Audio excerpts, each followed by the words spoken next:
Students, आप देख रहे हैं 9th का half yearly paper social science का। चलिए देखते हैं एक जिले में हुआ इसका क्या सॉल्यूशन रहेगा। पहला प्रश्न पूछा गया, यहाँ पे क्वेश्चन क्या है, the currency of France was called. तो जो करेंसी थी फ्रांस की, उसको क्या नाम से बुलाया जाता था, उसको बोलते थे लिब्रे।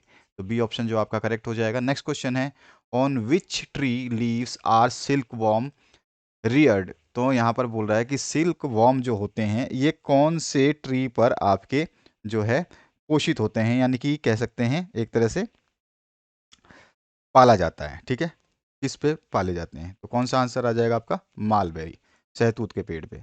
नेक्स्ट क्वेश्चन है आपका, इसमें पूछा गया which biosphere reserve in India has been taken for the world biosphere. तो यहाँ पे विश्व जीव मंडल के लिए भारत में से कौन सा बायोस्फीयर रिजर्व जो है लिया गया है, तो आपका है यूकोलाइप्टस, जो कि नीलगिरी के नाम से भी जाना जाता है। उसके बाद जो नेक्स्ट क्वेश्चन है इसमें पूछा गया है, लैंड इज ए रिसोर्स। तो लैंड कैसा रिसोर्स है, तो ये नेचुरल रिसोर्स है, इसको नेचर ने बनाया, हमने नहीं बनाया। नेक्स्ट जो क्वेश्चन है, unemployment is found in urban areas. Urban areas में किस तरह की एजुकेशन आपका जो है अनएम्प्लॉयमेंट मिलती है, बेरोजगारी कैसे मिलेगी नगरों में, तो हम कह सकते हैं कि शहरी क्षेत्रों में जो बेरोजगारी मिलती है वो एजुकेटेड बेरोजगारी मिलती है, यानी कि यहाँ पर पढ़े लिखे लोग जो है वो अच्छी नौकरी की तलाश में भटकते रहते हैं। नेक्स्ट जो क्वेश्चन है आपका फिलिप्स है, इसमें आपसे पहला पूछा गया है, dash production is the main activity in the village of India. तो आपका फार्मिंग आ गया। ठीक है, और फार्मिंग के अलावा अब आप एग्रीकल्चर भी लिख सकते हो।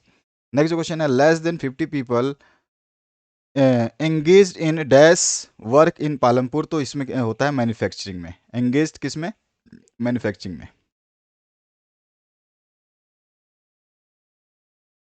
नेक्स्ट जो क्वेश्चन है इसमें आपसे क्या पूछा गया, dash companion is an important step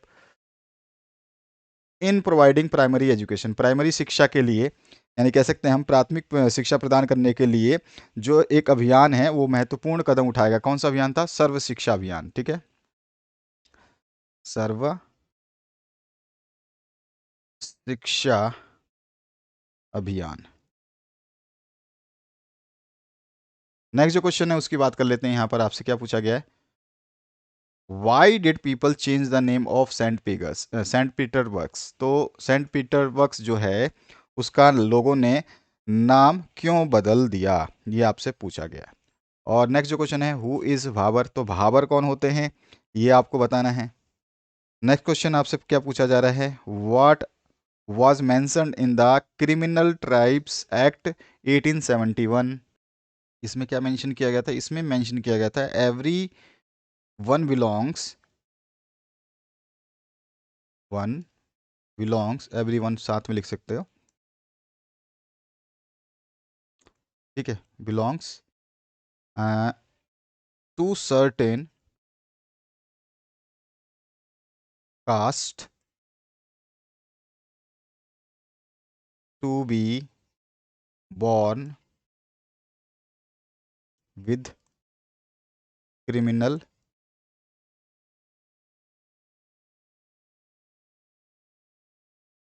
tendencies।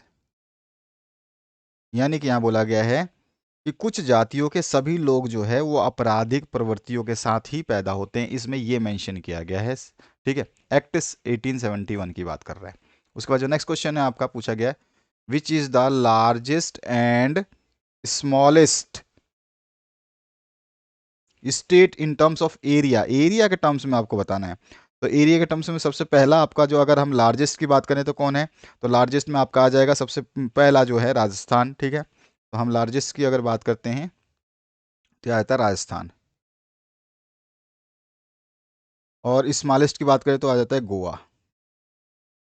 तो ये हमारे दो हैं। नेक्स्ट जो क्वेश्चन है इसमें पूछा गया है, why is there a difference in the duration of day and night Kanyakumari and Kashmir. तो कश्मीर और कन्याकुमारी के दिनों में अंतर क्यों है, ये आपको स्पष्ट कर देना है। और व्हाट इज एन इकोसिस्टम। तो एक इकोसिस्टम क्या होता है ये आपको डिफाइन कर देना है। सिंपल सा है इकोसिस्टम, तो जानते ही हो आप, जहाँ पर जो है कह सकते हैं हम कि एक जियोग्राफिकल एरिया होता है जहाँ पर different plants, animals and other organism जो है वो वहाँ पर क्या करते हैं, एक साथ रहते हैं। उसके बाद जो नेक्स्ट क्वेश्चन है इसमें क्या पूछा गया है, name two such wild animals which are found in tropical rain and mountain vegetation. तो आपको एक तो बताना है नाम जो है कि आपका पाया जाता है किसमें, ट्रॉपिकल रेन उसमें एरिया में, और आपका जो है माउंटेन वेजिटेशन में। तो कौन कौन सा हो जाएगा? तो सबसे पहले जो है डियर और मंकी, ठीक है, ये आपका आंसर आ जाएगा। ठीक है, ट्रॉपिकल में आपका कौन सा आ जाएगा? डियर आ जाएगा। और माउंटेन वेजिटेशन में कौन सा आ जाएगा? मंकी आ जाएगा। उसके बाद जो नेक्स्ट क्वेश्चन है इसकी बात करते हैं आपके, why is the constitution called a living document.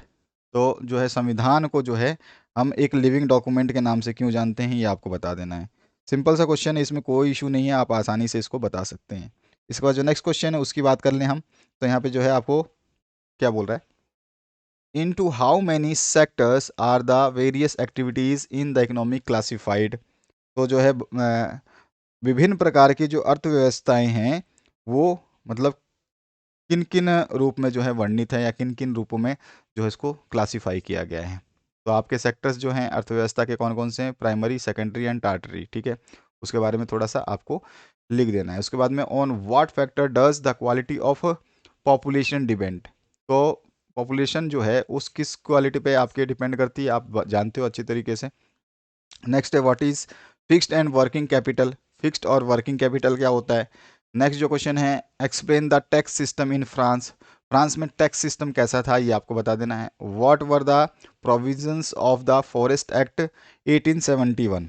आपसे क्वेश्चन थोड़े से अलग ही पूछ लिए गए हैं, हालांकि इसमें कोई क्वेश्चनों में कोई कमी नहीं है। वन अधिनियम जो है 1878 के प्रावधान क्या थे, ये आपको बताने हैं। और why are rivers importance to the economy of country, यानी कि सीधी सीधी बोल रहा है कि भारत की या फिर देश की अर्थव्यवस्था के लिए नदियाँ क्यों महत्वपूर्ण है, ये आपको बता देना है। What are jet streams and how do they effect the climate of India. तो जेट धाराएं क्या होती है और भारत के जलवायु को कैसे प्रभावित करती हैं। इसके बाद में give to argument each in favour and against democracy.